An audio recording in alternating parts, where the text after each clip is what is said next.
അധ്യായം 13. കളയോ കച്ചിയോ അതോ ഗോതമ്പ് മണിയോ? ഇന്നത്തെ സഭാമണ്ഡലം മുഴുവൻ കളകളെ കൊണ്ട് നിറഞ്ഞിരിക്കുന്നു. ഒരു വേർതിരിവ് ആസന്നമായിക്കൊണ്ടിരിക്കുന്നു. കളകളെ കൊയ്ത്തുകാലത്ത് കെട്ടുകളായി കെട്ടിവയ്ക്കും. ഗോതമ്പ് കറ്റയായി കെട്ടി മെതിക്കളത്തിലേക്ക് കൊണ്ടുപോകും. മെതിക്കളത്തിൽ കച്ചിയെ വേർതിരിക്കും. ലോകത്തിൽ ഇന്നറിയപ്പെടുന്ന സഭാ സംഘടനകളാണ് കച്ചി. കച്ചിയെയും കളകളോടുകൂടെ ചേർക്കും. ബാക്കിയുള്ളവയെ മൂടയിൽ കൂട്ടും.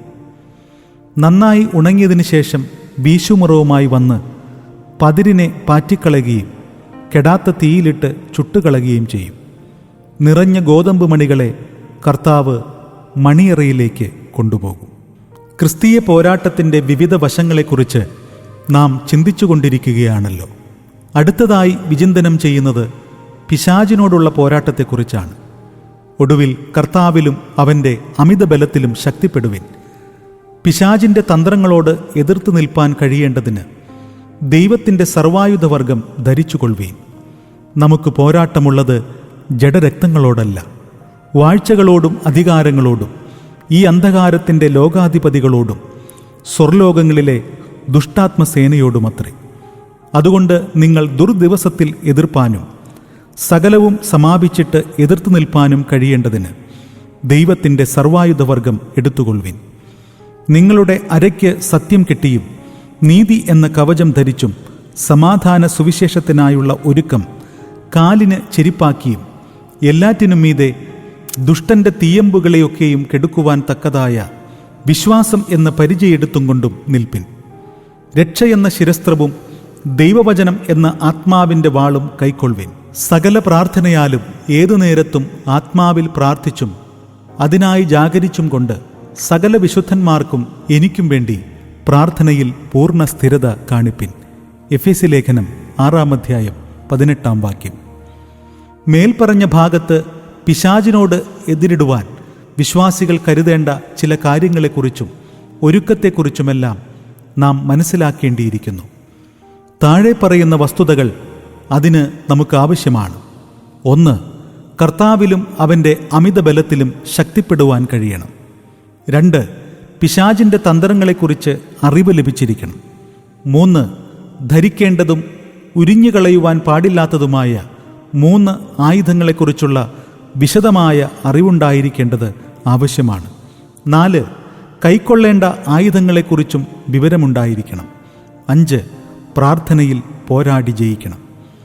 മേൽപ്പറഞ്ഞവയിൽ ആദ്യത്തെ വസ്തുതയെക്കുറിച്ച് നാം വിശദമായി ചിന്തിക്കേണ്ടിയിരിക്കുന്നു. ഏതൊരു ക്രിസ്തീയ വിശ്വാസിയുടെയും പ്രതിയോഗിയായ പിശാച് അലറുന്ന സിംഹം എന്ന പോലെ ആരെ വിഴുങ്ങേണ്ടു എന്ന് തിരഞ്ഞ് ചുറ്റി നടക്കുന്നു. 1 പത്രോസ് 5:8 ശത്രുവിൻ്റെ ശക്തിയെ അറിയാതെ നമുക്ക് അവനെ എതിരിടുവാൻ കഴിയുകയില്ല. സകല ലോകവും ദുഷ്ടൻ്റെ അധീനതയിലാണ്. ഏദൻ പറുദീസയിൽ വെച്ച് പിശാചിനെ യഹോവയായ ദൈവം ശപിച്ചു. ഞാൻ നിനക്കും സ്ത്രീക്കും നിന്റെ സന്തതിക്കും അവളുടെ സന്തതിക്കും തമ്മിൽ ശത്രുത്വം ഉണ്ടാക്കും. അവൻ നിന്റെ തല തകർക്കും, നീ അവൻ്റെ കുതികാൽ തകർക്കും. ഉൽപ്പത്തി പുസ്തകം 3:15 അന്നുമുതൽ സ്ത്രീയുടെ സന്തതിയായി ലോകത്തിൽ അവതരിച്ച പിതാവായ ദൈവത്തിൻ്റെ പ്രതിമയായ യേശുക്രിസ്തുവിനോടും അവനിൽ വിശ്വസിച്ച് ദൈവമക്കളായി തീർന്ന സകലരോടും ശത്രുവായ പിശാച് പോരാടിക്കൊണ്ടിരിക്കുന്നു. യേശുക്രിസ്തു ലോകത്തിൽ വന്ന് അതിക്രമങ്ങൾ ഒക്കെയും നമ്മോട് ക്ഷമിച്ച ചട്ടങ്ങളാൽ നമുക്ക് വിരോധവും പ്രതികൂലവുമായിരുന്ന കൈയെഴുത്ത് മായിച്ച് ക്രൂശിൽ തറച്ച് നടുവിൽ നിന്ന് നീക്കിക്കളഞ്ഞു. വാഴ്ചകളെയും അധികാരങ്ങളെയും ആയുധവർഗം വെപ്പിച്ച് ക്രൂശിൽ അവരുടെ മേൽ ജയോത്സവം കൊണ്ടാടി അവരെ പരസ്യമായ കാഴ്ചയാക്കി. കൊലോസി ലേഖനം 2:14-15 പുതിയ നിയമത്തിലെങ്ങും കർത്താവായ യേശുക്രിസ്തു പിശാചിൻ്റെ തലയെ തകർത്തുവെന്ന് രേഖപ്പെടുത്തിയിരിക്കുന്ന ഒരു ഭാഗവും കാണുന്നില്ല. ഈ സംഭവം നടക്കേണ്ടത് അന്തിമ ന്യായവിധിക്ക് ശേഷം മനുഷ്യരെ വഞ്ചിച്ച പിശാചിനെയും അവൻ്റെ ദൂതന്മാരെയും ഗന്ധക തീപ്പൊയ്കയിൽ തള്ളുന്ന സമയം വരെയാണ്. അതിനു മുമ്പ് പിശാചിൻ്റെ തലയെ തകർത്തു കളഞ്ഞു എന്ന് തിരുവചന വെളിച്ചത്തിൽ പറയുവാൻ സാധ്യമല്ല. പിശാചിനെ ആയുധവർഗം വെച്ച് കീഴ്പ്പെടുത്തി അവൻ്റെ മേൽ ജയോത്സവം കൊണ്ടാടി എന്നുള്ളതാണ് ശരിയായ വസ്തുത. അമേരിക്കയിലെ അരിസോണ സ്റ്റേറ്റിൽ റാറ്റിൽ സ്നേക്ക് എന്ന് പറയുന്ന ഒരിനം വിഷപ്പാമ്പുണ്ട്. അതിൻ്റെ തല ശരീരത്തിൽ നിന്ന് മുറിച്ചെടുത്താൽ ഉടൻ പറന്നു വന്ന് എതിരാളികളെ കടിക്കാറുണ്ടത്രേ. അത്ര ശക്തിയേറിയതാണ് ആ വിഷപ്പാമ്പ്. ഇതുപോലെ കർത്താവായ യേശുക്രിസ്തു പിശാചിനെ ആയുധവർഗം വെപ്പിച്ച് കീഴ്പ്പെടുത്തിയെങ്കിലും അവൻ ഇപ്പോഴും അലറുന്ന സിംഹം എന്ന പോലെ ആരെ വിഴുങ്ങേണ്ടു എന്ന് തിരഞ്ഞു നടക്കുകയാണ്. അതുകൊണ്ട് പിശാച് ശക്തിയില്ലാത്തവനാണ് എന്ന് കരുതരുത്. അവൻ സകല വംശങ്ങളെയും മൂടിക്കൊണ്ട് സകല മനുഷ്യരുടെ മേലും ഒരു മൂടുപടവും മറവും കമ്പിളിപ്പുതപ്പും പോലെ വിരിച്ച് മനുഷ്യജാതിയെ അതിൻ കീഴെ അടച്ചിരിക്കുന്നു. യെശയ്യാപ്രവചനം 25-ാം അധ്യായം 7-ാം വാക്യം. പിശാചിൻ്റെ കസ്റ്റഡിയിൽ 20 കോടി ദുഷ്ടാത്മസേനകളുണ്ടെന്ന് വെളിപ്പാട് പുസ്തകത്തിൽ നാം വായിക്കുന്നു. വെളിപ്പാട് പുസ്തകം 9-ാം അധ്യായം 16-ാം വാക്യം. കൂടാതെ ദുർഭൂതങ്ങളും അശുദ്ധാത്മാക്കളും ദുഷ്ടാത്മാക്കളും തൻ്റെ സേവനത്തിനായി അണിനിരക്കുന്നുണ്ട്. ആ കാര്യങ്ങളെക്കുറിച്ചാണ് എഫേസ്യ ലേഖനം 6-ാം അധ്യായം 10 മുതൽ 18 വരെ വാക്യങ്ങളിൽ പ്രതിപാദിച്ചിരിക്കുന്നത്. ആകയാൽ ക്രിസ്തുവേശുവിൻ്റെ ക്രൂശ് മരണം നിമിത്തം വീണ്ടും ജനിച്ച ഏതൊരു ദൈവപൈതലും ഒരു യുദ്ധക്കളത്തിലേക്കാണ് പിറന്നു വീഴുന്നതെന്നുള്ള സത്യം മറക്കരുത്. വീണ്ടും ജനനം പ്രാപിച്ച ദൈവപൈതലിനോടാണ് പിശാചിൻ്റെ പോരാട്ടമുള്ളത്. അതിനാൽ യുദ്ധത്തിന് ഒരുങ്ങുന്നതിന് മുമ്പ് ശത്രുവിൻ്റെ അഥവാ പിശാചിൻ്റെ ശക്തി മനസ്സിലാക്കി അവൻ്റെ ശക്തിയെ ജയിക്കാനുള്ള അമിത ശക്തിയും ബലവും ആർജിക്കേണ്ടത് ആവശ്യമാണ്. പിശാചിൻ്റെ ശക്തിയേക്കാൾ കുറവുള്ള ശക്തി പ്രാപിക്കുന്ന ഏതൊരുവിനെയും പിശാച് തകർത്ത് കളയും. ആകയാൽ പരിശുദ്ധാത്മാവിൻ്റെ അമിതബലവും ശക്തിയും പ്രാപിക്കുകയെന്നുള്ളതാണ് പിശാചിനോടുള്ള പോരാട്ടത്തിൽ ഏതൊരു വിശ്വാസിയും മനസ്സിലാക്കേണ്ടുന്ന വസ്തുത. അമിതബലത്തെക്കുറിച്ച് അപ്പോസ്തലനായ പൗലോസ് പറയുന്നത് യേശുക്രിസ്തുവിൻ്റെ പുനരുത്ഥാനത്തിൻ്റെ ശക്തി എന്നാണ്.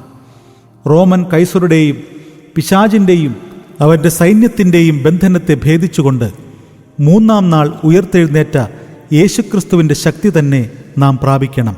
ഫിലിപ്പി ലേഖനം 3-ാം അധ്യായം 10-ാം വാക്യം. വേറൊരു വിധത്തിൽ പറഞ്ഞാൽ 1-ാം നൂറ്റാണ്ടിൽ മാളികമുറിയിൽ അപ്പോസ്തലന്മാർ പ്രാപിച്ച അതേ ശക്തി തന്നെ പ്രാപിക്കാത്ത ഒരുവനും പിശാചിന് ജയിക്കുവാൻ കഴിയുകയില്ല. അതിനാലാണ് നിങ്ങൾ ഉയരത്തിൽ നിന്ന് ശക്തി ധരിക്കുവോളം നഗരത്തിൽ പാർപ്പിൻ എന്ന് കർത്താവായ യേശുക്രിസ്തു ശിഷ്യന്മാരോട് പറഞ്ഞത്. ലൂക്കോസ് 24-ാം അധ്യായം 49-ാം വാക്യം. അപ്പോസ്തല പ്രവൃത്തികൾ 1-ാം അധ്യായം 4-ാം വാക്യം. അമിതശക്തി പ്രാപിക്കേണ്ടതിന് അത്യന്താപേക്ഷിതമായ 3 കാര്യങ്ങൾ ശുദ്ധഹൃദയവും നല്ല മനസാക്ഷിയും നിർവ്യാജ വിശ്വാസവുമാണ്. ഇത് 3 ഇല്ലാത്ത ആർക്കും പുനരുത്ഥാനത്തിൻ്റെ ശക്തി പ്രാപിക്കുവാൻ കഴിയുകയില്ല. 1 തീമോഥെയോസ് 1-ാം അധ്യായം 5-ാം വാക്യം. മേൽപ്പറഞ്ഞ 3 കാര്യങ്ങളുടെ ഉടമസ്ഥർക്ക് മാത്രമേ ഹൃദയത്തെ ഏകാഗ്രപ്പെടുത്താൻ കഴിയൂ. ശക്തി പ്രാപിക്കുവാനുള്ള ഏകമാർഗം ക്രിസ്തുവിനോടുള്ള ഏകാഗ്രതയാണ്. ഇതില്ലാത്ത ആരെയും സാത്താൻ ഭയപ്പെടുകയില്ല. അങ്ങനെയുള്ളവരുടെ മനസ്സ് ക്രിസ്തുവിനോടുള്ള ഏകാഗ്രതയും നിർമ്മലതയും വിട്ട് സാത്താൻ്റെ ഉപായത്താൽ വഷളായി പോകുമെന്ന് അപ്പോസ്തലനായ പൗലോസ് പറയുന്നു. എന്നാൽ സർപ്പം ഹവ്വയെ ഉപായത്തിൽ ചതിച്ചതുപോലെ നിങ്ങളുടെ മനസ്സ് ക്രിസ്തുവിനോടുള്ള ഏകാഗ്രതയും നിർമ്മലതയും വിട്ട് വഷളായി പോകുമോ എന്ന് ഞാൻ ഭയപ്പെടുന്നു. 2 കൊരിന്ത്യർ 11-ാം അധ്യായം 3-ാം വാക്യം. യഹോവയുടെ കണ്ണ് തങ്കൽ ഏകാഗ്രചിത്തന്മാരായിരിക്കുന്നവർക്ക് വേണ്ടി തന്നെത്താൻ ബലവാനെന്ന് കാണിക്കേണ്ടതിനു വേണ്ടി ഭൂമിയിലെങ്ങും ഊടാടിക്കൊണ്ടിരിക്കുന്നു. 2 ദിനവൃത്താന്തം 16-ാം അധ്യായം 9-ാം വാക്യം. ദൈവം ഏകാഗ്രചിത്തന്മാരെ തേടി തൻ്റെ ശക്തി പകരുവാൻ നോക്കുമ്പോൾ മറുവശത്ത് ഏകാഗ്രത ഇല്ലാതാക്കി വഷളായിപ്പോയ ഹൃദയത്തിൻ്റെ ഉടമയെ വിഴുങ്ങുവാൻ പിശാചും ശ്രമിച്ചുകൊണ്ടിരിക്കുന്നു. ക്രിസ്തുവിനോടുള്ള ഏകാഗ്രത കാത്തിരുന്ന് പ്രാപിച്ചെങ്കിൽ മാത്രമേ ക്രിസ്തുവിൻ്റെ രക്തസാക്ഷികളായി തീർന്ന് മരണത്തെ ജയിച്ച് സ്തേഫാനോസിനെ പോലെ തുറന്ന സ്വർഗത്തിലേക്ക് എടുക്കപ്പെടുവാൻ കഴിയുകയുള്ളൂ. ക്രിസ്തു പറഞ്ഞു, ദേഹിയെ കൊല്ലുവാൻ കഴിയാതെ ദേഹത്തെ കൊല്ലുന്നവരെ ഭയപ്പെടേണ്ട. ദേഹിയെയും ദേഹത്തെയും നരകത്തിൽ നശിപ്പിക്കുവാൻ കഴിയുന്നവനെ തന്നെ ഭയപ്പെടുവിൻ. മത്തായി സുവിശേഷം 10-ാം അധ്യായം 28-ാം വാക്യം. വേണ്ടി വന്നാൽ ക്രിസ്തുവിന് വേണ്ടി രക്തസാക്ഷി മരണം വരിച്ചെങ്കിൽ മാത്രമേ ഒരു ക്രിസ്തുവിശ്വാസിക്ക് പിശാചിനെ ജയിക്കുവാൻ കഴിയുകയുള്ളൂ. ക്രിസ്തു ശിഷ്യന്മാരോട് നിങ്ങൾ എൻ്റെ സാക്ഷികളാകുക എന്ന് പറഞ്ഞതിൻ്റെ ശരിയായ അർത്ഥം രക്തസാക്ഷികൾ ആവുക എന്നുള്ളതായിരുന്നു. ഇന്നും ലോകത്തിൻ്റെ വിവിധ ഭാഗങ്ങളിൽ ക്രിസ്തുവിനു വേണ്ടി അനേകർ രക്തസാക്ഷികളായിക്കൊണ്ടിരിക്കുന്നത് നാം കേൾക്കുന്നുണ്ടല്ലോ. അവരാണ് യഥാർത്ഥമായി പിശാചിനെ ജയിച്ചവർ. ആകയാൽ പോർക്കളത്തിൽ പോരാടുന്ന ഏതൊരു ക്രിസ്തുവിശ്വാസിയും ക്രിസ്തുവിന് വേണ്ടി രക്തസാക്ഷികൾ ആകുവാനുള്ള ശക്തി ആർജിച്ചിരിക്കണം. പിശാചിനെ ജയിക്കുവാനുള്ള രണ്ടാമത്തെ അത്യന്താപേക്ഷിതമായ വസ്തുത അവൻ്റെ തന്ത്രങ്ങളെക്കുറിച്ചുള്ള അറിവാണ്. സാത്താൻ നമ്മെ തോൽപ്പിക്കരുത്. അവൻ്റെ തന്ത്രങ്ങളെ നാം അറിയാത്തവരല്ലല്ലോ. 2 കൊരിന്ത്യർ 2:11 അവന് പ്രധാനമായി 5 തന്ത്രങ്ങളുണ്ട്. 1 കള വിതയ്ക്കുന്നു, 2 കെണിയൊരുക്കുന്നു, 3 അരിപ്പയിൽ ഗോതമ്പ് പോലെ പാറ്റുന്നു, 4 വെളിച്ചദൂതൻ്റെ വേഷത്തിൽ സമീപിക്കുന്നു, 5 അലറുന്ന സിംഹം എന്ന പോലെ ചാടി വീഴുവാൻ ശ്രമിക്കുന്നു. അതേക്കുറിച്ച് വിശദമായി ചിന്തിക്കാം. ലോകാരംഭം മുതൽ മനുഷ്യചരിത്രം പരിശോധിച്ചാൽ ഓരോ വിശുദ്ധനും എതിരായി പിശാച് ഒരു കളയെ നിർത്തിയിരിക്കുന്നതായി തിരുവചനത്തിൽ കാണുന്നുണ്ട്. യേശു ഉപമകൾ പറയുമ്പോൾ നല്ല ഗോതമ്പ് വിതച്ച വയലിൽ കളയും പിശാച് വിതയ്ക്കുന്നു എന്നെഴുതിയിരിക്കുന്നു. മത്തായി സുവിശേഷം 13:38-39 ഒരു വിശുദ്ധനും ഒരു കളയെ കൂടാതെ ജീവിച്ചിട്ടില്ല. അത് കൊയ്ത്തോളം വളരേണമെന്ന് യേശു പറഞ്ഞതിൻ്റെ അർത്ഥം കൊയ്ത്ത് കഴിഞ്ഞ് നിറമണികളായ ഗോതമ്പ് കളപ്പുരയിൽ കൊണ്ടുപോകുമ്പോൾ കളയെ കെട്ടിവെച്ച് ചുടുവാൻ ഏൽപ്പിക്കുന്നുവെന്നാണ്. വിശുദ്ധനായ ഹാബേലിൻ്റെ ജീവിതത്തിലെ കള ജ്യേഷ്ഠനായ കയ്യൻ ആയിരുന്നു. മനുഷ്യചരിത്രത്തിൽ ദൈവത്തിനു വേണ്ടിയുള്ള ആദ്യത്തെ രക്തസാക്ഷിയും താൻ ആയിരുന്നു. ഒരുപക്ഷെ ജീവപുസ്തകത്തിലെ ആദ്യത്തെ പേര് ഹാബേലിൻ്റെതായിരിക്കണം. ആദാമിൻ്റെയും ഹവ്വയുടെയും ജീവിതത്തിൽ പഴയ പാമ്പായ സർപ്പം തന്നെ കളയായി പ്രത്യക്ഷപ്പെട്ടു. നോഹയുടെ കാലത്ത് താനും കുടുംബവും ഒഴിച്ച് ബാക്കിയുള്ളവരെല്ലാം വെറും കളയായിരുന്നു. അബ്രഹാമിൻ്റെ ജീവിതത്തിലെ കള ലോത്തായിരുന്നു. ഇസഹാക്കിൻ്റെ ജീവിതത്തിൽ ഇസ്മായിൽ കളയായി. സാറയുടെ ജീവിതത്തിൽ ഹാഗാർ ഒരു കളയായിരുന്നു. യാക്കോബിൻ്റെ ജീവിതത്തിൽ ജ്യേഷ്ഠനായ ഏശാവ് കളയായിരുന്നു. ശലോമോൻ്റെ ജീവിതത്തിൽ 700 ഭാര്യമാരും 300 വെപ്പാട്ടികളും കളയായിരുന്നു. ശിംശോൻ്റെ ജീവിതത്തിൽ ദലീല കളയായിരുന്നു. ഏലിയാവിൻ്റെ ജീവിതത്തിൽ ആഹാബും ഇസബേലും കളയായി നിൽക്കുന്നു. ഏലീശയുടെ ജീവിതത്തിൽ ഗേഹസി കളയായിരുന്നു. ഏലി പുരോഹിതൻ്റെ വീട്ടിൽ ഹൊഫ്നിയും ഫിനഹാസും കളയായിരുന്നു. ദാവീദിൻ്റെ ജീവിതത്തിൽ അബ്ശാലോം എന്ന തൻ്റെ മകൻ തന്നെ തനിക്ക് കളയായി ഭവിച്ചു. ദാവീദിനെ രാജാവായി ശമൂവേൽ അഭിഷേകം ചെയ്ത ശേഷം ശൗൽ തനിക്കൊരു കളയായി മാറി. ശൗൽ മുഖാന്തരം കുന്നുകളും മലകളും താഴ്വരകളും താണ്ടി ഒരു നായെപ്പോലെ ദാവീദ് അലയേണ്ടി വന്നു. ഒരു ദിവസം ശൗലിൻ്റെ കയ്യാൽ താൻ കൊല്ലപ്പെടുമെന്ന് താൻ ദുഃഖിച്ചു പറഞ്ഞു. 1 ശമൂവേൽ 27:1 അപ്പോസ്തലന്മാരുടെ ജീവിതത്തിൽ അവർ കളകളുടെ നടുവിൽ ജീവിച്ച് നല്ലൊരു അന്ത്യം പ്രാപിച്ചതായി കാണുന്നു. തിമത്യോസിൻ്റെ ജീവിതത്തിൽ ഹുമനയോസും അലക്സാണ്ടരും കളകളായിരുന്നു.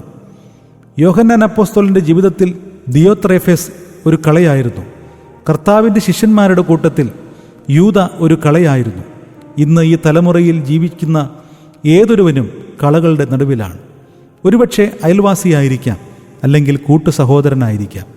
ചില കുടുംബത്തിൽ അവിശ്വാസിയായ ഭാര്യയോ ഭർത്താവോ കളകളായിരിക്കാം.